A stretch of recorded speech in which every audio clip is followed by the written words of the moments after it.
Professor साहब, पहले आपके पास ही आता हूँ। जी। पंजाब से भी बहुत सारे लोग बाहर जाते हैं, बिहार जी। से भी जाते हैं। पंजाब के लोग कनाडा जाते हैं, अमेरिका जाते हैं, ब्रिटेन जाते हैं। बिहार के लोग पंजाब आते हैं, अब उनको निकालने की बारी आती है।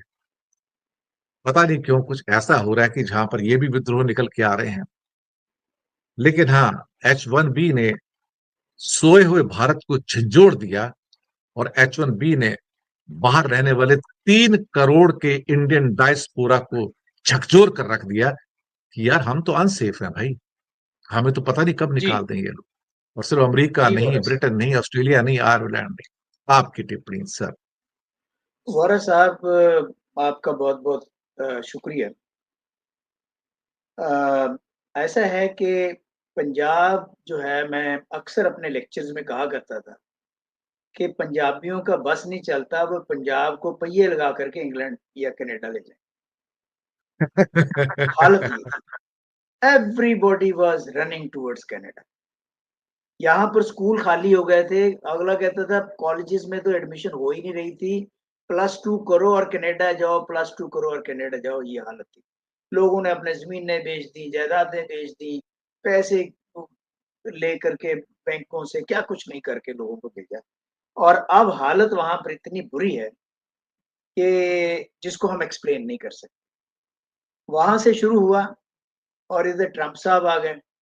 ट्रंप साहब ने तो और ही कमाल कर दिया।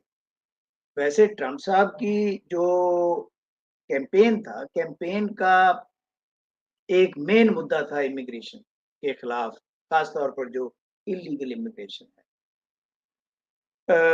तो उसका ये है कि इतनी ज़्यादा वहाँ पर रेड्स हो रहे हैं, इतनी ज़्यादा वहाँ पे अ, मेरी कल कल ही किसी से बात हो रही थी वोरा साहब। एक मेरा फ्रेंड है जो कि पिछले तकरीबन 40 साल से वहाँ रहता है। और उसने कहा कि मेरे बेटे ने मेरे से पूछा, वो उसके बेटे का बर्थ यहाँ का है, चंडीगढ़ का। तो बेटे ने कल अचानक फ़ोन किया और वो घबराया हुआ था कि मैंने किसी कंपनी में अप्लाई करना है। उन्होंने एक उसमें कॉलम है आपकी नेचुरलाइज़ेशन कब हुई? सिटीज़नशिप तो है। वो कहते नेचुरलाइज़ेशन तो आपकी हुई नहीं, क्योंकि आप तो उस समय 18 से कम थे, आपकी वो हो गया सारा कुछ। लेकिन वो इतना घबराया हुआ था, वो कहता मेरा बेटा कहता है मैं जाऊँगा कहाँ अगर कुछ हो गया? यानी मेरे पास नेचुरलाइज़ेशन नहीं है, क्योंकि नेचुरलाइज़ेशन के बाद सिटीज़नशिप वगैरह का नंबर आता है। तो यानी कि लोगों में जो आप कह रहे हैं ना डर, ये बहुत ज़्यादा वहाँ पे फैला हुआ है। उन लोगों में भी जो अभी मैं कुछ समय पहले एक हरजीत कौर का केस आया है कैलिफ़ोर्निया से, जो 33 साल से वहाँ रहती है और वो वहाँ पर उसने असाइलम लिया, उसका असाइलम रिजेक्ट हो गया, सुप्रीम कोर्ट से रिजेक्ट हो गया, 33 साल से ऐसे ही 9 उसको साइनिंग पे लगा दिया कि आप 3 महीने बाद साइन किया करो पुलिस में आकर। इस बार वो साइन करने गई सितंबर के बिगिनिंग में, उसको बाहर ही नहीं आने दिया, वहीं पर अरेस्ट कर लिया। उसको यानी कि कपड़े उठाने का तक का मौका नहीं है and she is being deported. ये सिचुएशन वहाँ पे है। और उसमें ये जो लोग हैं, जो आपने इन्फ्लुएंशियल की बात की है, ये वो लोग थे जो H1 वीज़ा, F1 वीज़ा, ये जो स्टूडेंट वीज़ा वगैरह पर जाते थे और उनको ये यकीन दिलाया गया अ हमारी लीडरशिप द्वारा कि अब आपको इंडिया जाने की ज़रूरत नहीं होगी ग्रीन कार्ड को रिन्यू करवाने के लिए, हम यही इंतज़ाम कर देंगे। और लोगों ने वाह-वाह किया, ताड़ियाँ बजाईं, बड़े वो। लेकिन हुआ क्या? हुआ ये कि सिर्फ सिटीजनशिप के अलावा बाकी एवरीबॉडी इज एट रिस्क। जहां तक ग्रीन कार्ड का सवाल है, 50 इयर्स का कम से कम वेटिंग है ग्रीन कार्ड मिलने में। जब तक आप बूढ़े होके मर जाओगे ग्रीन कार्ड आपको नहीं मिलेगा। और उसके बाद ये देखिए कि इंडिया को तकरीबन 135 या के करीब मिलियन डॉलर रेमिटेंसेस मिलती हैं, जिसमें 30 टू 35% केवल अमेरिका से आता है।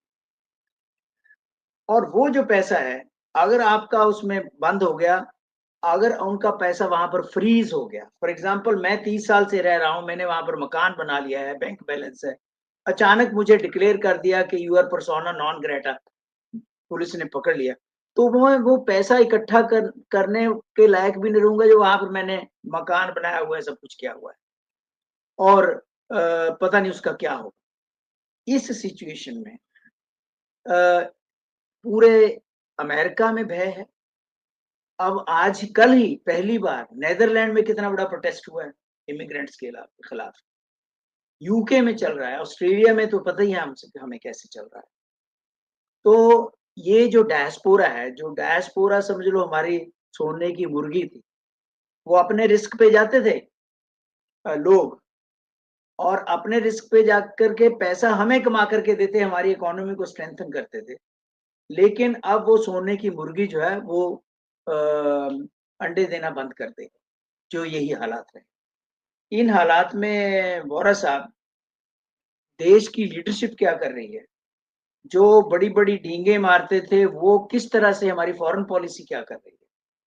हम कोई बयान देने के लिए राजी नहीं है। हम चुप किए बैठे हुए हैं जैसे सांप सूंघ गया। हमारी वहां पर जो जितने भी ऑर्गेनाइजेशंस थी, जो जिसको हम कहते हैं नेशनलिस्टिक ऑर्गेनाइजेशंस, वो सारी वहां पर चुप किए बैठे हैं, एक दूसरे की मदद करने के लिए तैयार नहीं, एक दूसरे दूर भाग रहे हैं ताकि मैं अपना ही सोच लूं। तो ये काफी भयावह, काफी डिफिकल्ट सिचुएशन है। और इसके अलावा ये तो अमेरिका और जो डेवलप्ड कंट्रीज हैं उनका हाल है, लेकिन हमारा हाल दूसरी जगह भी, गल्फ में भी कोई ज्यादा अच्छा नहीं है। आने वाले दिनों में उसको भी हमें फेस करना पड़े। जी।